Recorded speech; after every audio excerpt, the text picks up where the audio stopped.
everybody. Welcome to week number 28 of Shift Happens. All right, so this is going to be a total new twist because I'm not talking much because the dude here, I don't know if you guys know this, he was the chiropractor of the year this year. I probably never said that at all. Probably but not. It was like we don't like each other. You know, 2 videos ago we were like this. So that's when we had the classical music going there, though, and we were civilized. Toning things down. But we're done toning. So I'm going to make this short. I'm going to make it sweet. This past weekend we had our state convention, and it fired him up. Like I literally was throwing water on him all day today because he was fired and wired, and I loved it. So my part's going to be short and sweet. It amazed me. We've got a doc. No, I can't say that. We've got somebody here in Omaha that claims to be an expert, and he spoke at the state convention this weekend, and he's got all these initials behind his name, and I think one of them is he's a CDL, isn't he? Is that what it said? I mean, he's got more initials behind his name. I think he's making stuff up, and he actually taught part of some of the stuff that Dr. Francoeur was in. But this is what's amazing is his methodology is he still says you've got to use the visual analog scale, which is a scale that you put in your office, and you mark your pain of how you're progressing or not progressing. Mm-hmm. And this is what I'm amazing, and this is my question to you. Do you suppose you can have no pain and still be unhealthy? Because I'm willing to bet you could, and I want you to think about that and think of a cavity or something really drastic, cancer. And it was quite interesting because then Dr. Chestnut came out and called him out and said, hey, I want you to come up and give me your research. And I heard crickets. It was quite quiet. And so it was kind of embarrassing. And not on our behalf, it was embarrassing on his behalf. It was like, really? So with that, I'm done. I'm out. It's up to the cowboy. You gonna tell the puppy story? I'm gonna tell the puppy story. Yeah, the puppy story. All right, go ahead. So all yours. First, I'd say thank you to Dr. James Chestnut. He was phenomenal this weekend. Amazing. Do we have the volume on? Probably. Okay, good. Hopefully. I'll check. Keep going. We do. Good. Okay, all right. We're good. Okay. No more take 2 or 3 or 4 times. Okay. But thank you, Dr. Chestnut, for everything you do for our profession. You're a rock star, man. Amazing, and the research you have and compiled is unbelievable. I got so many gems from this guy that. So let's use them over the weeks. Well, we are. Yeah. Okay. Okay. The only way to solve the healthcare crisis is to have fewer sick people. Dude, that makes sense. Doesn't it? It does make sense. It's unbelievable. It's not who's going to pay for this, who's not going to pay, blah, blah, blah, blah. Have fewer sick people.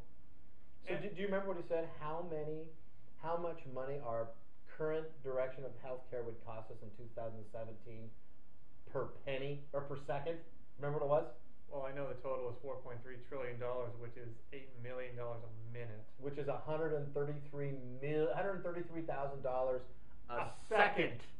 It's insane. It's an unbelievable amount of money that's being spent. But anyway, puppy analogy, because I love this thing. Dr. Chestnut was asked to speak to a school, 3rd to 5th graders. A bunch of them and their parents and teachers were in the back listening because they wanted to hear his talk on health and wellness. And he wanted to explain to kids what health was and what we should do to be healthy. And he just got up and used the puppy analogy. So he asked the kids, hey, you guys, you just got a new puppy.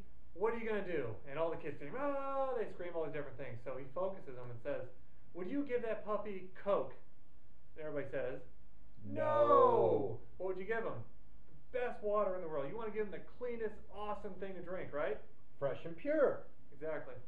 So his next question was, would you give your puppy a McDonald's hamburger? And they said, no. What would you give him? The best natural dog food, right? And the kids are like, oh yeah. It's like, next question. It's like, would you keep your dog in a kennel all day, cooped up, sitting down, sedentary? And they said, no. They want to go outside and play. So that's what they do, right? Another thing. Every time you see that puppy, when you come home, do you just leave it alone, or do you go up, give it a big hug, pet it, and love it, and say how much you like it?